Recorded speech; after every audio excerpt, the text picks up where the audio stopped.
पुढची तुळ रास. राशीपत्रिकेतील ही 7वी रास आहे. हम्म. त्यामुळे ही समतोल असते. हम्म. यांना दुःखात आणि सुखात दोन्ही वातावरणात ते मॅच लवकर होतात आणि स्वभावाने प्रेमळ पण असतात, तितकेच तापट पण असतात. तर या राशीच्या जातकांना कुंडलीतल्या दशमातनं कर्केतनं गोचर असणार आहे आणि त्यांच्या कुंडलीच्या प्रमाणे जर बघितलं तर राहू आणि केतू हे 2 ग्रह त्यांना अध्यात्माकडे पण घेऊन जाणार आहेत. अच्छा.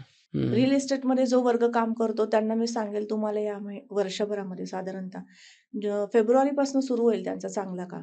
खूप मोठ्या प्रमाणात तुम्ही काम करू शकणार आहात. पैसा, प्रसिद्धी, इथे 6व्या घरातले शनी तुम्हाला नियोजनाकडे घेऊन जातील, नियोजन करून देतील. प्रत्येक कामाचं नियोजन कसं केलं पाहिजे हे शिकवतील. नियोजनबद्धता आहे. पंचमात राहू आहे, पंचमातला राहू ऍक्टिव्ह करेल, चांगलं काम तुमच्याकडनं करून घेईल. शिक्षण क्षेत्रामध्ये तुम्हाला प्रगती देईल. वैद्यकीय क्षेत्रामध्ये काम करणाऱ्या वर्गाला पण चांगलं काम आहे या वर्षभरामध्ये. आर्थिक स्थिती त्यांची खूप छान राहणार आहे संपूर्ण तुळ राशीची. काय उपाय वगैरे देऊ शकतो यांना उपाय करायचे आहेत तर यांनी फक्त समाजातील प्रत्येक स्त्री वर्गाला म्हणजे कुठल्याही स्त्रीला सन्मान द्यायचा आहे.